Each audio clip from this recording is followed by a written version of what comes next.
Hello viewers, welcome to the faithful knowledge YouTube channel. आज हम discuss करते हैं senior auditor BPS 16 FPSC past paper 2018 का part 4। Part 1, 2 and 3 faithful knowledge YouTube channel पर upload कर दिए गए हैं और उनका लिंक भी डिस्क्रिप्शन में दे दिया गया। अगर आप वो देखना चाहते हैं तो देख सकते हैं, बल्कि ज़रूर देखें पार्ट 4 से पहले। तो फेथफुल नॉलेज यूट्यूब चैनल को सब्सक्राइब भी करें और बेल आइकन को प्रेस भी करें ताकि हर आने वाला नया पेपर आप तक पहुँच सके और उसका नोटिफिकेशन भी आ जाए। तो स्टार्ट करते हैं। 76 है, which of the following is not among the 5 main kinds of current assets. इनमें से कौन सा main kinds of current assets नहीं है? तो वो है डेफर्ड इनकम। डेफर्ड इनकम जो है वो करंट एसेट नहीं है। 77 है, the audit is not a necessary requirement for which of the following companies. तो ऑडिट जो है वो नेसेसरी नहीं है इसमें से कौन सी कंपनी का? तो वो सोल प्रोप्राइटरशिप। तो सोल प्रोप्राइटरशिप का जो है वो नेसेसरी नहीं है ऑडिट, और पार्टनरशिप का भी ऑप्शनल है। अगर आप करवाना चाहें तो करवा सकते हैं, ना करवाना चाहें तो नहीं।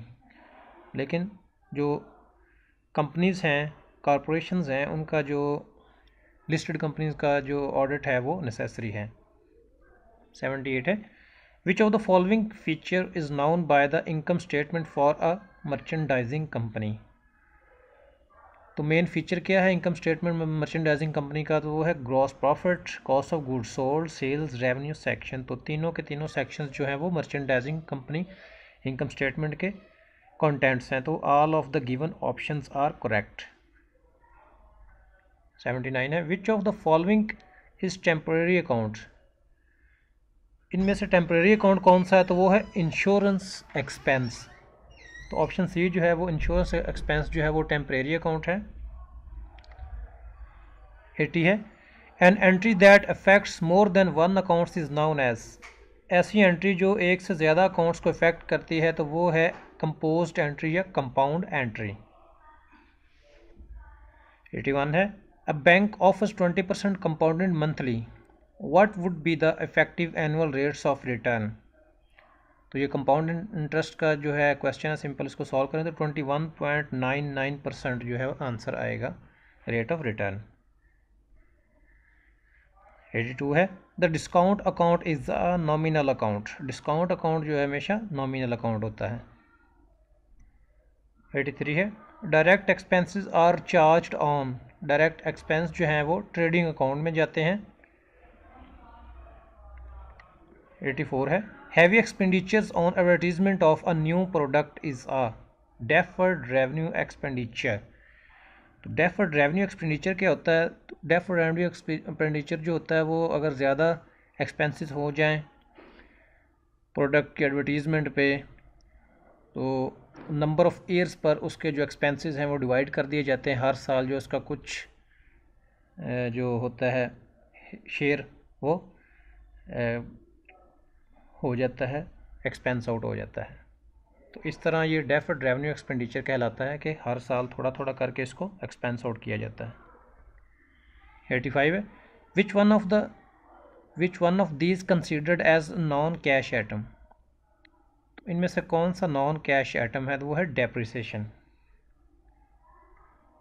86 है, costing stock appearing in trial balance will be taken to. Costing stock या क्लोजिंग स्टॉक जो है वो अपीयर होता है बैलेंस शीट में, बल्कि ये कॉस्टिंग स्टॉक है जो कि बैलेंस शीट में सिर्फ जाता है। जो क्लोजिंग स्टॉक होता है वो तो ट्रेडिंग अकाउंट में भी जाता है और बैलेंस शीट में भी। तो ये कॉस्टिंग अकाउंट है, कॉस्टिंग स्टॉक है। 87 है, dividends are usually paid on. Dividend जो है वो पे किया जाता है पेड अप कैपिटल पर। नेक्स्ट है, the current account of a partner. Current account of partner है may have a debit balance और क्रेडिट बैलेंस। तो जो करंट अकाउंट ऑफ पार्टनर है वो डेबिट बैलेंस भी उसका हो सकता है और क्रेडिट भी हो सकता है। 89 है, wages are paid to a labour. Wages pay किए गए लेबर को who was engaged in production activities can be termed as. जो कि इंगेज थे प्रोडक्शन एक्टिविटीज़ के साथ, तो वो जाएंगे डायरेक्ट कॉस्ट में। उनको जो वेजेस पे किए जाएंगे वो डायरेक्ट कॉस्ट में जाएंगे, वो ट्रेडिंग अकाउंट में चले जाएंगे। क्वेश्चन 90 है, the ratio which reveal the final result of the managerial policies and performance is. वो रेशियोज़ जो कि रिवील करती हैं final result of managerial policies and performance को, वो है प्रॉफिटेबिलिटी रेशियोज़। तो जो डिसीजन मेकिंग है वो प्रॉफिटेबिलिटी रेशियोज़ की बुनियाद पर की जाती है। 91 है sales ₹25,000, variable cost ₹8,000, fixed cost ₹5,000, break even sales in value. तो फाइंड करनी है break even sales in value. तो break in sales in value का फार्मूला है break even sales is equal to fix cost divide by contribution margin percentage. तो contribution margin का formula है sales minus variable cost. तो ये formula अगर apply करें तो आंसर आता है ₹7,353, ₹7,353 जो है वो आंसर आएगा। 92 है which of the following term refers to the use of debt financing.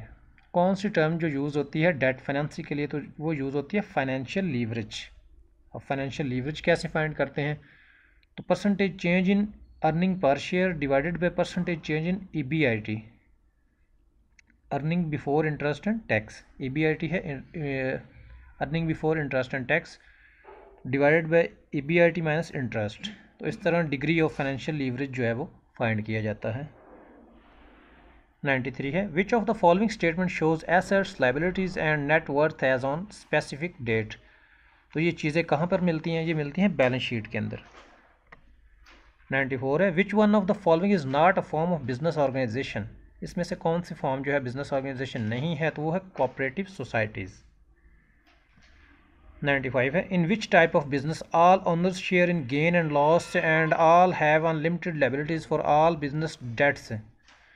तो कौन सा बिजनेस है जिसमें ऑनर की जो शेयर है गेन लॉसेस जो हैं उसमें अनलिमिटेड लायबिलिटी होती है, तो वो है जनरल पार्टनरशिप। ऑप्शन बी जो है वो राइट आंसर है।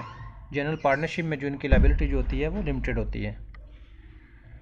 96 है अ borrower is able to pay ₹40,000 in 5 years given a discount rate of 12%, what amount money the lender should lend।